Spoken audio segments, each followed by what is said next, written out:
Bonjour ou bonsoir, ou bon matin d'ailleurs. De toute façon, quel que soit le moment durant lequel vous allez regarder cette vidéo, il y a de fortes chances qu'elle vous donne faim. Je vous souhaite la bienvenue dans ce nouvel épisode de notre série de recettes de fin d'année qui fonctionne toute l'année.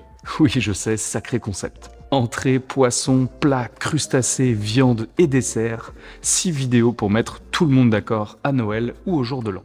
Aujourd'hui, on se lance sur une recette mijotée inratable qui va faire des heureux autour de la table. Une viande confite des heures, un petit jus bien corsé, une poêlée champignons légendaire, le tout avec une purée ultra onctueuse.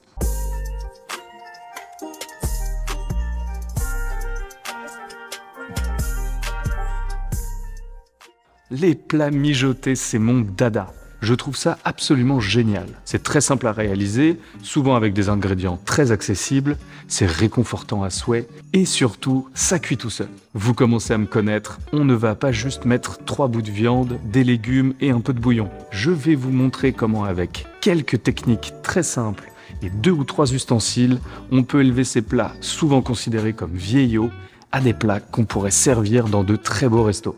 On va sélectionner des joues de bœuf pour la viande. Ce morceau est beaucoup trop sous-coté.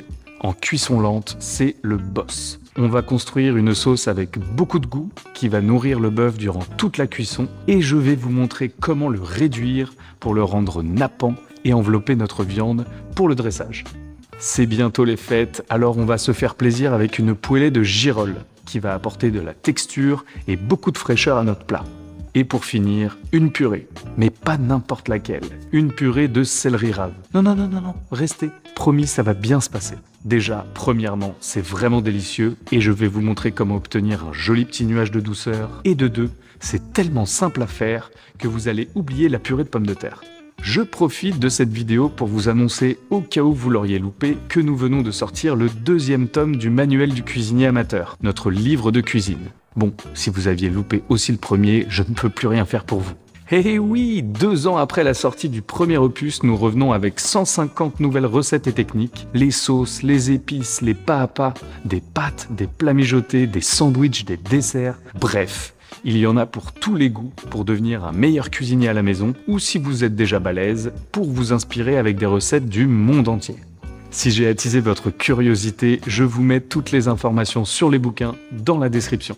Bon allez, j'arrête de blablater, ça part sur un bon petit plat mijoté. Vous commencez à connaître la chanson, on va débuter par la mise en place. Car oui, pour être plus efficace en cuisine, il faut tout préparer en amont des cuissons. Sinon, on fait cuire des trucs pendant qu'on coupe d'autres choses, et c'est jamais bon. Donc, on se met sur la découpe des légumes. On épluche 2 jolies carottes, on retire la peau des oignons, et on prépare 2 branches de céleri. Nous allons découper des morceaux assez importants. Comme la cuisson va être très longue, cela permettra aux légumes de ne pas se déliter dans la sauce.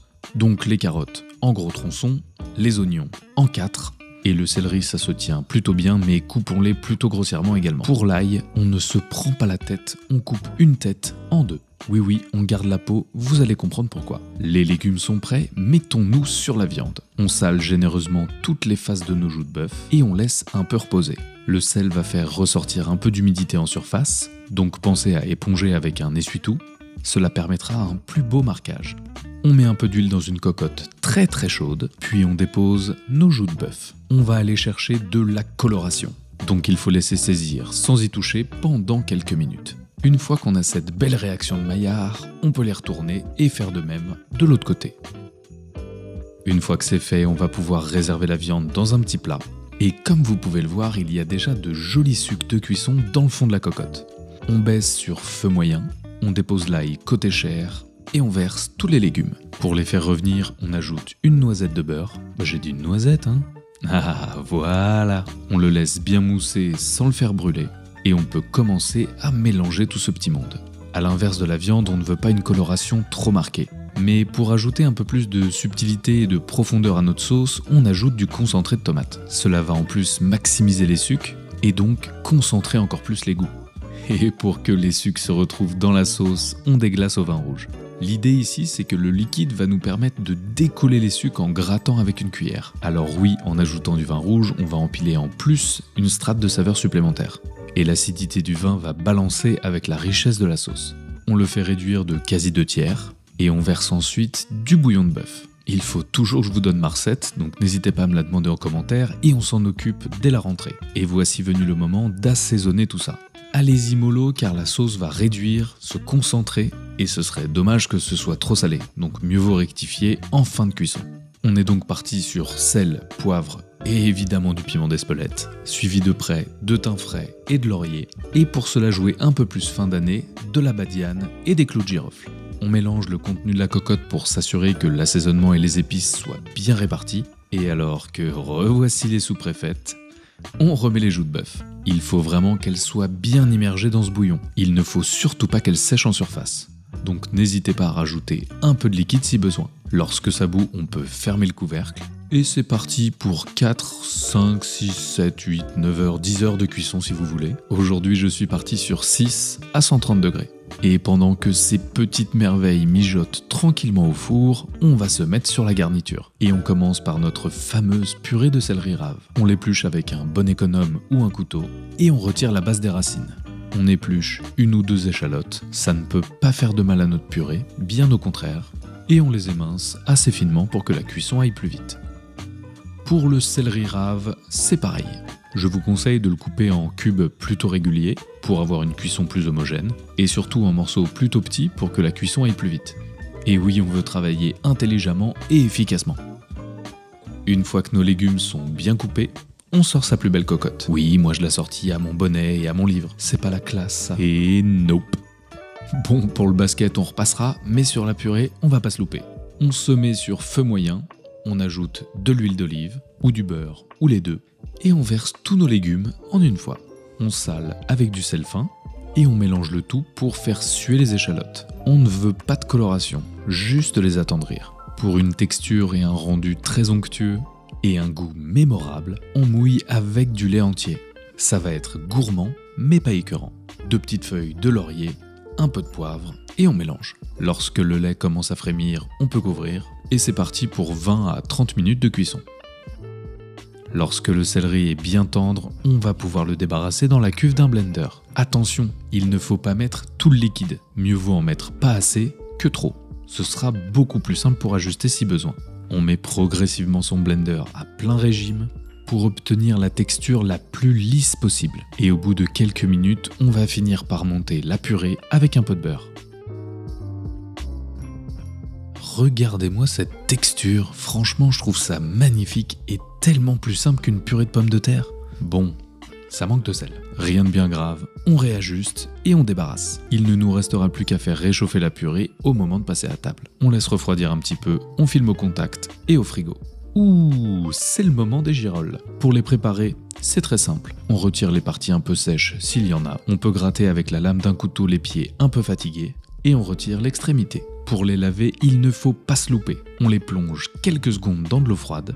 Pas plus, sinon elles vont absorber toute l'eau et on les débarrasse immédiatement sur un tamis. On répète l'opération avec de l'eau propre jusqu'à ce que les girolles le soient aussi. Et là, on va les faire cuire une première fois. L'idée, c'est de retirer toute l'eau de végétation des champignons. Donc dans une poêle avec un peu d'huile d'olive, on les fait cuire quelques minutes. On ne les sale surtout pas et vous allez voir très vite qu'elles vont rendre beaucoup d'eau. Ne vous en faites pas, c'est exactement ce qu'on cherche. L'eau peut s'évaporer au contact de la poêle, mais s'il en reste, on va passer les girolles dans un tamis. Ne jetez surtout pas l'eau de végétation, c'est très bon dans un bouillon. Alors les girolles c'est délicieux, mais bien accompagné c'est encore mieux. On va donc hacher très finement du persil plat. Faites une petite boule avec le persil bien tassé et on cisèle finement avec la lame d'un couteau. Et on finit avec des petits mouvements de balancier avec la lame pour bien le terminer. Aujourd'hui j'ai décidé de ne pas mettre d'ail. Vous allez le voir, on a un jus bien corsé qui arrive, donc je n'ai pas envie que la persillade des girolles prenne le pas. Mais on va pas se priver de quelques petites échalotes. Ça va ajouter de la mâche, du goût et de la texture. On débarrasse et on met de côté jusqu'au moment de poêler les girolles. Alors je sais qu'on dirait pas comme ça, mais ça fait déjà 6 heures que nos petits joues sont au four. Oh, le jus a déjà bien réduit et la viande est confite comme il faut. On peut donc la débarrasser dans un plat, et là, à l'aide d'une passoire étamine, on va filtrer tout le contenu de la cocotte dans une sauteuse. Cela va nous permettre de récupérer uniquement le jus. On peut presser délicatement avec une cuillère pour ne pas en perdre une goutte, mais pas trop fort non plus pour éviter de se retrouver avec de la purée de carottes dans le jus. Regardez-moi la texture de la viande au bout de 6 heures de cuisson, c'est du beurre, elle s'effiloche directement avec les doigts. Et qu'est-ce que c'est coquinou? On allume à fond le feu sous la sauteuse pour faire réduire le jus. Ça peut prendre un peu de temps en fonction de la quantité de jus que vous avez. Quoi qu'il arrive, restez à côté, surveillez et mélangez de temps en temps. Comme c'est bientôt l'heure de passer à table, on fait réchauffer la purée. Comme pour le jus, on la surveille pour éviter qu'elle ne crame. Et juste avant de passer à table, on se met sur la poêlée de girolles. Un peu de beurre dans une poêle, nos girolles dégorgées, comme on les a privées de leur eau, elles vont légèrement griller dans la poêle et pas bouillir. Donc on va avoir ce petit côté grillé al dente qu'on adore. Au bout de 2-3 minutes, on ajoute l'échalote, qu'on va laisser cuire 1 minute, et ensuite on coupe le feu et on ajoute le persil. Le jus est bien réduit, c'est clairement le moment d'inviter vos convives à passer à table. On dépose les joues dans la sauteuse et on va les napper avec le jus. Cela va premièrement les réchauffer et les rendre bien brillantes. Pour le dressage, c'est très simple. Une jolie petite dose de purée de céleri. Même une fois réchauffée, la texture est toujours aussi cool. On y superpose un morceau de joue de bœuf, un déluge de ce petit jus bien corsé. Allez-y franco parce que c'est vraiment très très bon.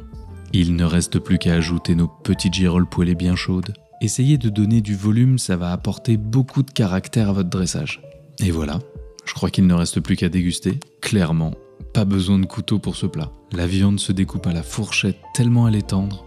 Et ce petit jus avec cette purée, c'est absolument délicieux. Alors oui, il y a quelques étapes, mais je vous jure, c'est pas si compliqué. Bah alors, vous êtes encore là? Ou vous êtes déjà parti faire les courses pour réaliser la recette? Eh oui, je vous avais pas menti, c'est très coquinou. Blague à part, j'espère que cette vidéo vous a plu et que vous serez nombreux à refaire la recette pour cette fin d'année.